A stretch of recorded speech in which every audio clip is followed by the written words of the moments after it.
Aleluia, aleluia, aleluia, aleluia. Jesus Cristo veio servir, Cristo veio dar sua vida, Jesus Cristo veio salvar. Viva Cristo, Cristo viva. Aleluia, aleluia, aleluia, aleluia, aleluia, aleluia, aleluia, aleluia, aleluia, aleluia, aleluia. O Senhor esteja convosco. Ele está no meio de nós. Proclamação do Evangelho de Jesus Cristo segundo Marcos. Glória a vós, Senhor.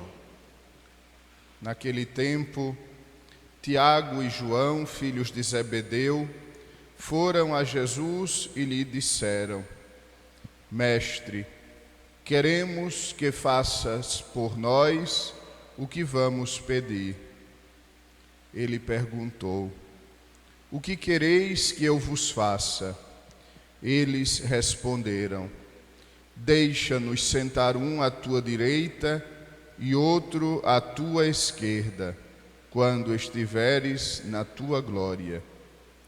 Então Jesus lhes disse: Vós não sabeis o que pedis. Por acaso podeis beber o cálice que eu vou beber? Podeis ser batizados com o batismo com que vou ser batizado? Eles responderam: Podemos. E ele lhes disse: Vós bebereis o cálice que eu devo beber, e sereis batizados com o batismo com que eu devo ser batizado. Mas não depende de mim conceder o lugar à minha direita ou à minha esquerda. É para aqueles a quem for reservado. Quando os outros 10 discípulos ouviram isso, indignaram-se com Tiago e João. Jesus os chamou e disse: Vós sabeis que os chefes das nações as oprimem e os grandes as tiranizam. Mas entre vós não deve ser assim. Quem quiser ser grande, seja vosso servo. E quem quiser ser o primeiro, seja o escravo de todos. Porque o Filho do Homem não veio para ser servido, mas para servir e dar a sua vida como resgate para muitos. Palavra da salvação. Glória a vós, Senhor.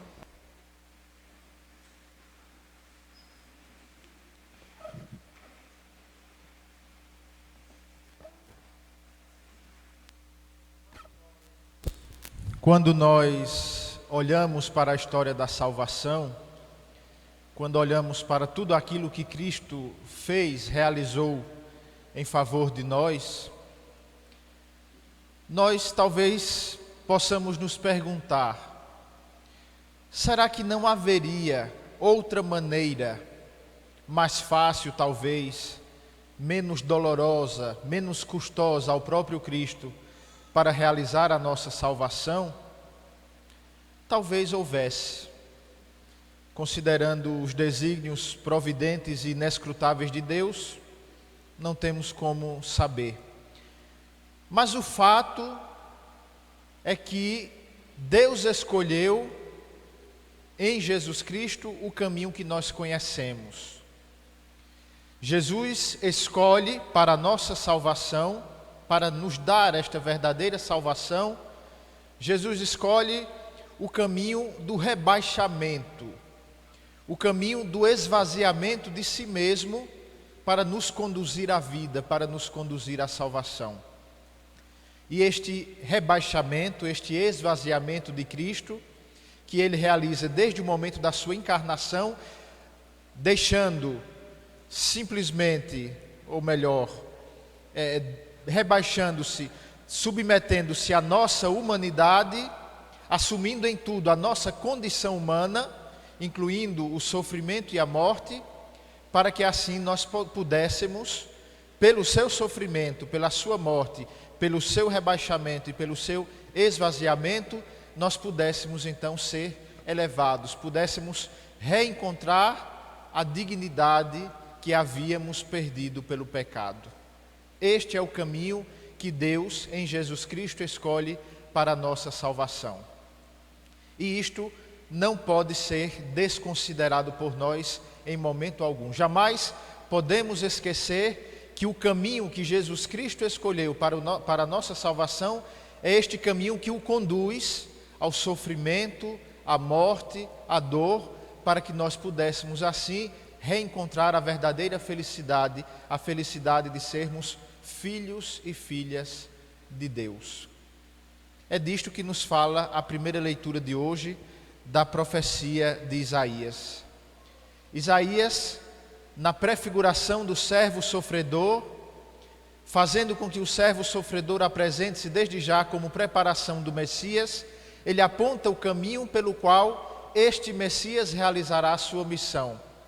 É assumindo o sofrimento do povo, é oferecendo-se como vítima de expiação pelos pecados do povo, que, como nos diz a leitura, ele fará cumprir com êxito a vontade do Senhor. É pelo sofrimento, é pela dor que ele alcançará luz e uma ciência perfeita, e por esta luz, por essa ciência perfeita, que é a própria presença do Espírito Santo em nós, ele nos dá a remissão dos pecados e a salvação, fazendo assim justos inúmeros homens, dentre os quais estamos cada uma de nós, porque ele carregou sobre si as nossas culpas, isentando-nos do pecado, isentando-nos da culpa que cabia e que recaía sobre cada um de nós. Estando com os seus discípulos a realizar a sua missão, a anunciar o Evangelho do Reino de Deus, Jesus teve sempre o cuidado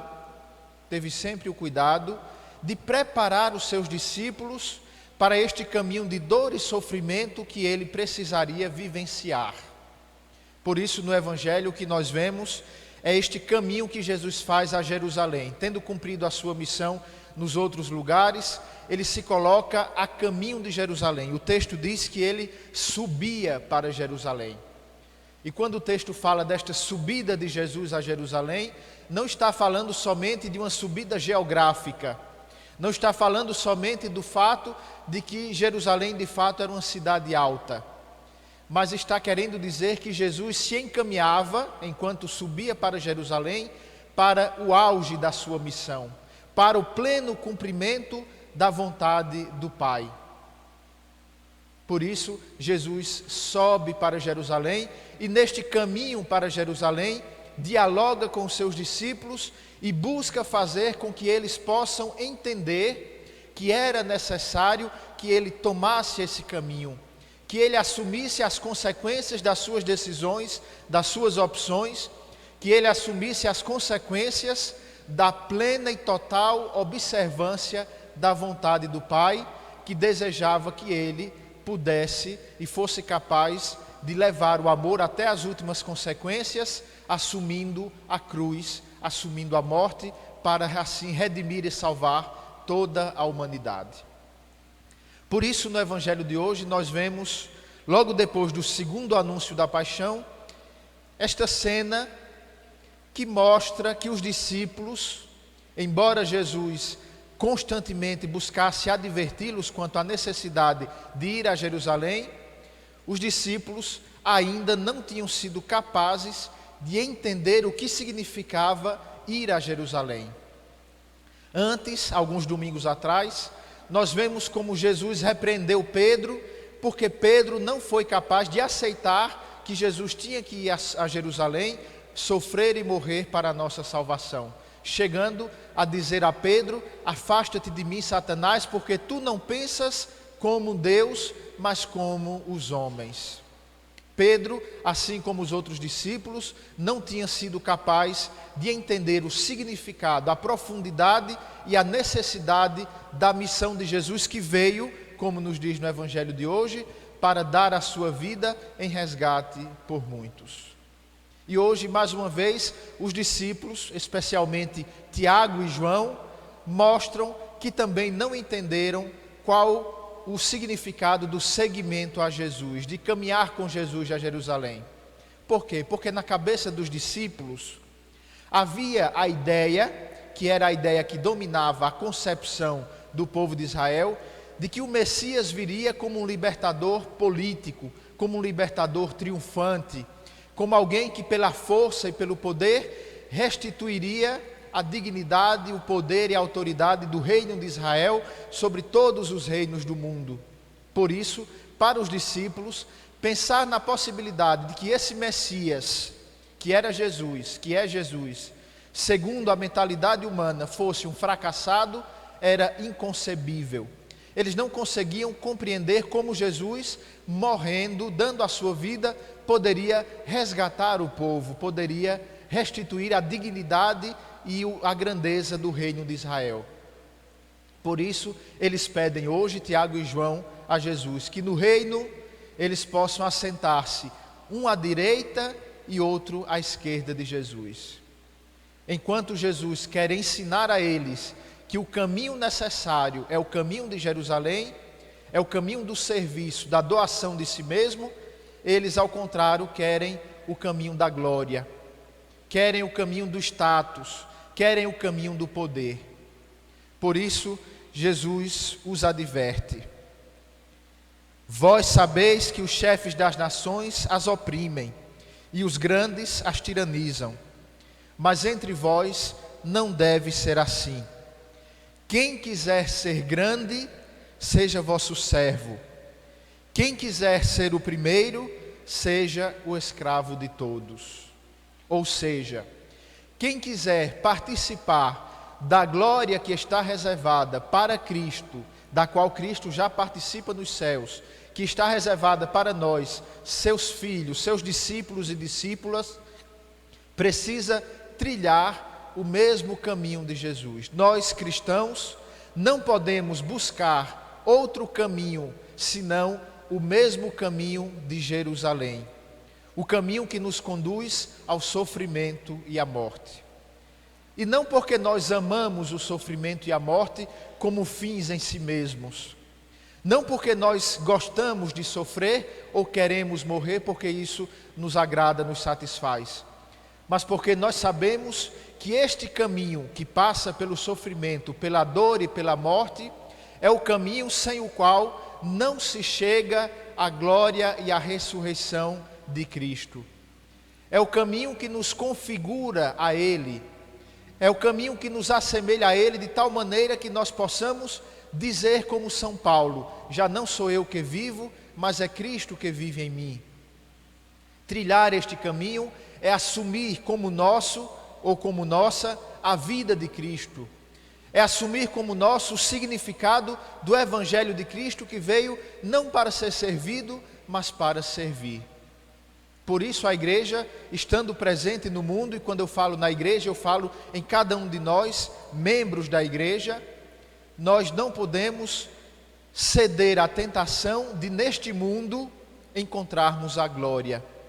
Nós não estamos neste mundo para triunfar sobre o mundo, mas estamos neste mundo para, como Cristo, segundo aquilo que nos fala a carta aos Hebreus, podermos interceder em favor do mundo, porque conhecemos as fraquezas do mundo, porque conhecemos as fragilidades e os pecados da humanidade na qual nós estamos inseridos, fragilidades essas, fraquezas essas, que nós experimentamos em primeira pessoa.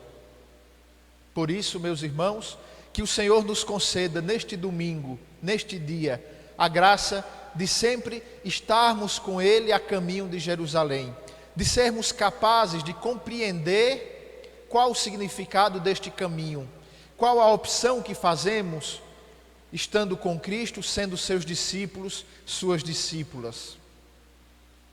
Hoje, no mundo inteiro, a pedido do Papa Francisco e em comunhão com ele, as dioceses, as paróquias em todo o mundo abrem a fase diocesana do Sínodo dos Bispos. E que sínodo é esse? É um grande evento convocado pelo Papa Francisco que tem como objetivo ouvir a humanidade, ouvir através da igreja e pela igreja quais são os anseios e as fraquezas da humanidade de hoje.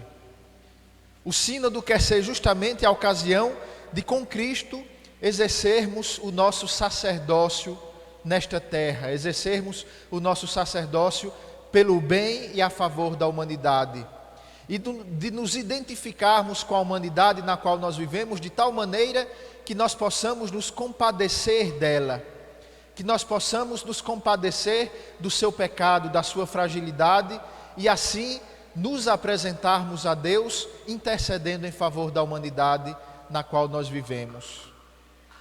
Este sínodo quer ouvir a igreja inteira, quer levar até o Papa os anseios que cada um de nós traz no coração.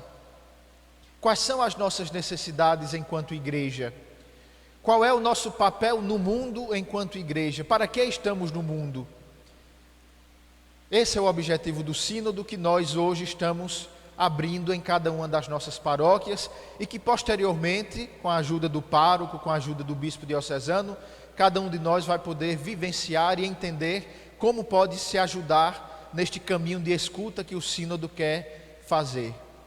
Mas desde já digo a vocês que este sínodo é a ocasião para que nós, no caminho do seguimento de Cristo, no caminho de identificação com Cristo, de configuração com Ele, nós possamos nos colocar a serviço da humanidade, também nós dando a nossa vida em resgate por muitos, dando a nossa vida para que a humanidade em que nós vivemos possa ter a vida verdadeira, possa ter a vida abundante, que é a vida eterna, que Cristo, com o seu sofrimento, com a sua obra de redenção e de salvação, nos oferece.